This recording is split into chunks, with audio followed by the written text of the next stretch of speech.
How much money do you need to have invested to retire and live off of your dividends? What is happening, investors? It is your boy Jack. I am not a financial advisor. I got the hoodie to prove it. And today we're going to be covering a really interesting topic. How much money do you have to have invested in order to retire early off of dividend payments? A little bit of backdrop on me. I know over the last couple of months I've gotten really into growth stocks. They've just become the most interesting to me. But what initially actually got me interested in investing was dividend stocks. And it was the idea of being able to retire just off of having your money invested and companies paying you a yearly dividend. And this is a video I've wanted to make for literally months and I've just never gotten around to it. So here we are, people. There are a few main points we're going to be covering in today's video. First of all, how much money you as an individual need to invest to make a salary that you will be happy with, because everybody is going to have different needs. Some people might be happy retiring off $1,000 a week. Some people might want $5,000 a week. So it completely depends on how much money you want to retire with. The deviation of how much money you're going to have to invest depending on what companies or ETFs you decide to invest in, because obviously every single ETF or every single dividend paying company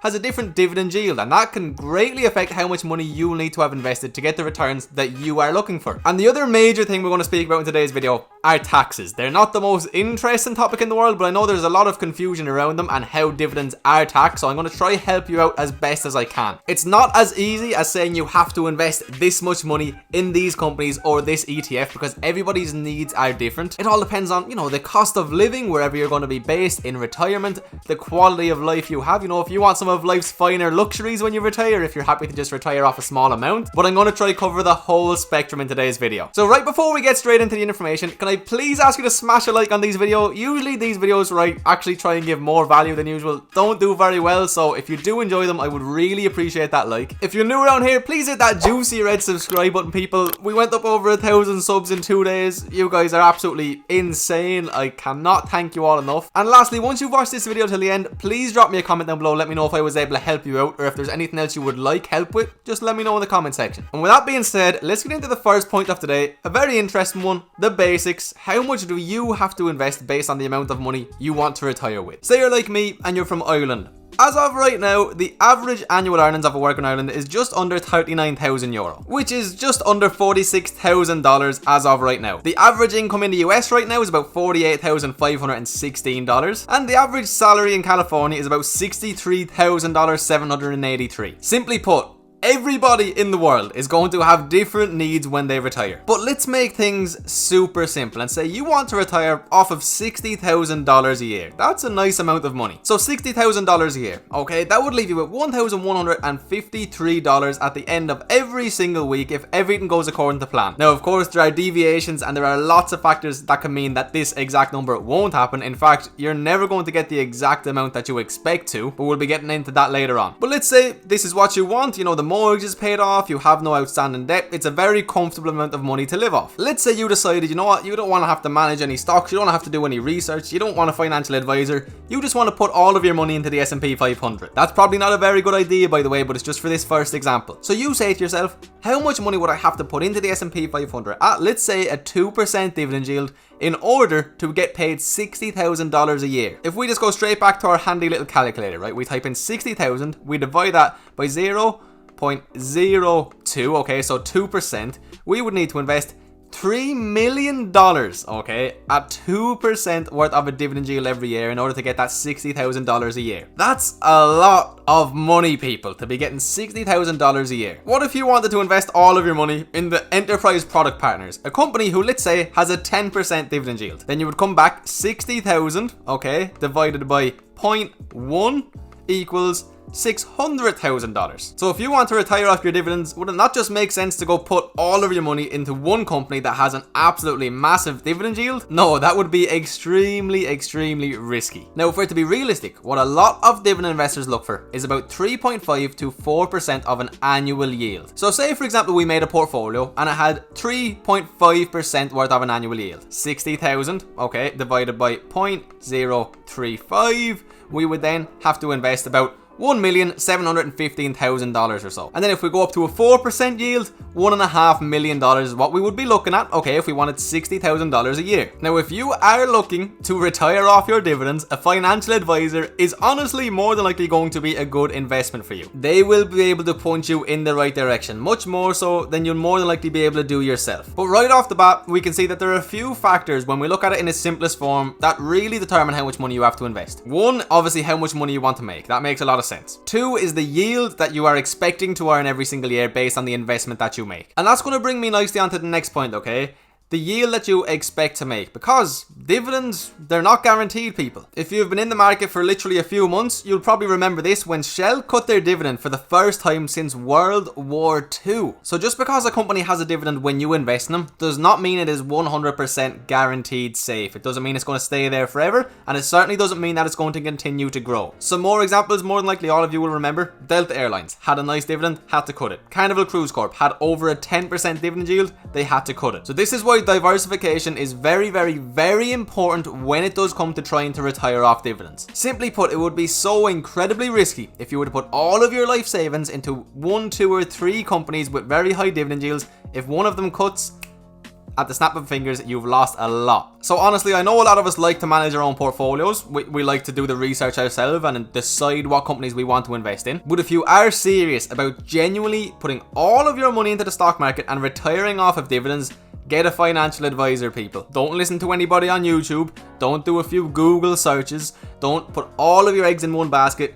Get a professional. If you were to go ahead and start making a portfolio yourself with the intentions of retiring off of your dividends, I would really focus on diversifying your portfolio. There are arguments both for and against diversification, especially in the world of growth stocks and people who want to, make as much profit as possible. Generally, a dividend investor should be happy if their company goes up 10+% on an average yearly basis. Yesterday, I put up a video ranking some dividend aristocrat companies, so if you want more information on how to do a little bit of research into these companies yourself, potentially what you should be looking out for, feel free to check that out. And remember that generally, the higher the dividend yield, to an extent, there's going to be more volatility and more risk associated with that particular company. So if you are chasing the very high dividend returns, expect a little bit of a bumpy road potentially. That's why when we have a look at the S&P 500, the dividend yield is just below 2%. Because simply put, a lot of the biggest companies in the world don't need to pay out very big dividends to get investors attracted to them. Now, if you are going to make your own very diversified portfolio, feel free to throw some big ones in there. Me personally, I do. I own Enterprise Product Partners. I also own ExxonMobil. I own Altria. All of those have A+ dividend yields. But I also own companies like McDonald's, who has a 2.5% dividend yield. Johnson & Johnson, Procter & Gamble, around 3% dividend yields. So do remember that just because a company has a higher dividend yield does not necessarily mean it's a good investment. In the long term, it could end up costing you a lot more than it makes you. The other thing I want to speak about, okay, is a lot of time I've seen a few of these videos where people speak about dividends, okay?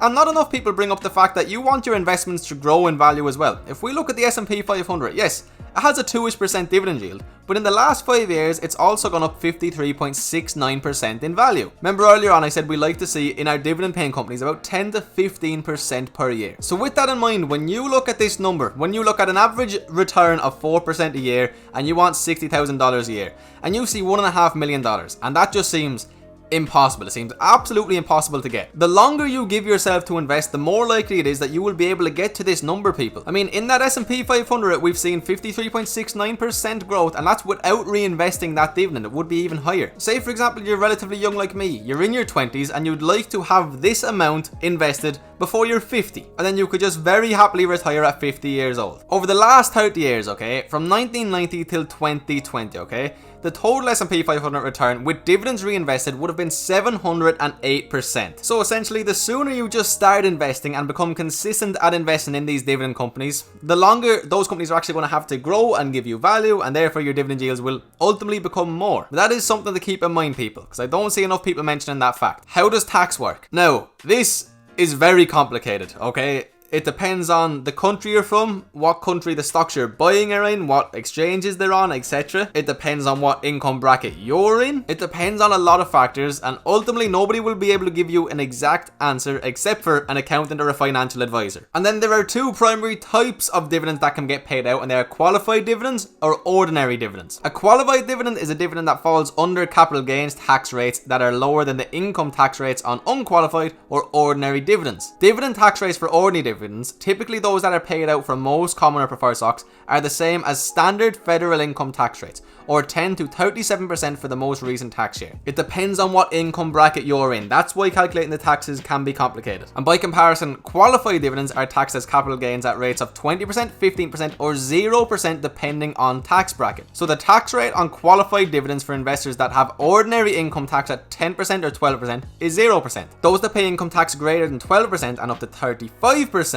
have a 15% tax rate on qualified dividends. The tax rate on qualified dividends is capped at 20%, which is for individuals in the 35% or 75% tax brackets and with ordinary income greater than $425,800. And then it depends where you decide to actually invest. So if you're in the US, you are lucky enough to have access to a Roth IRA. It's a special retirement account where you pay taxes on money going into your account, but all future withdrawals are tax-free. So Roth IRAs are best when you think your taxes will be higher in retirement than they are now. So if you're somebody who's on one of the lower income brackets who that thinks in the future will be on a higher one, it's a great thing to have a Roth IRA. In the UK, there's something similar, an investment ISA, individual savings account. It's a tax efficient wrapper in which you can buy, hold and sell investments. And in Ireland, we don't have any very good options. So ultimately, I will more than likely move somewhere I will get better options down the line. But right now, it's not too important to me. I'm not invested enough to be too worried about my taxes. Although with that being said, I am now self-employed and I have to be a grown-up and I have to go to an accountant. So maybe they'll be able to advise me otherwise, and I'll be able to come back to you Irish people if there are any better options I find out about after meeting this accountant. But essentially, you want to invest in these qualified dividends as much as humanly possible. You've probably seen a lot of financial YouTubers saying to max out your Roth IRA every single year because it is going to save you a lot of money in the long term. And also, if you are working for a company, if you're working for somebody else, getting involved in a 401k can be another great way of tax advantaging your dividend investments. But if you're from the US, I'm sure you know what a 401k is at this stage. But it is very hard to explain the whole tax side of things because it depends on so many different variables.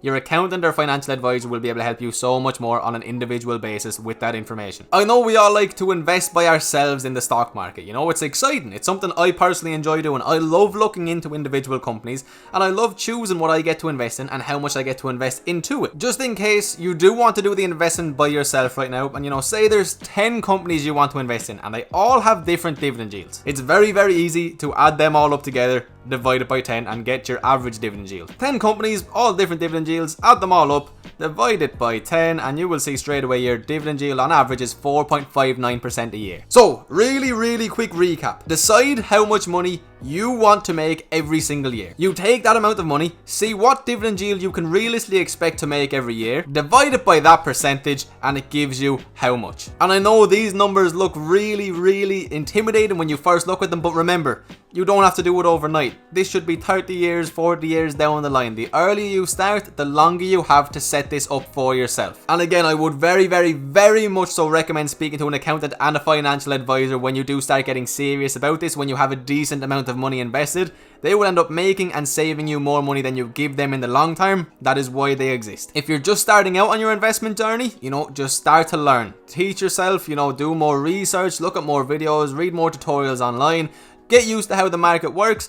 Don't feel pressured to start investing massive amounts of money. Just do your research, get a basic understanding of the market. I do hope I was able to give you some sort of value and helpful information in this video. I do apologize about the fact that I can't really give anybody exact answers because everybody's situation is different. But you should now have a decent idea of how much money you can expect to have to invest to live comfortably off of whatever means you deem necessary. If you did enjoy the video and I've kept your attention till the end, you are a true legend. I appreciate you so much. You are helping this channel out more than words can describe. I really appreciate you. Please do smash that like button for me. Subscribe if you're new around here. Again, the support is absolutely crazy. I appreciate you all so much. I will see you for tomorrow's videos. Have a great day.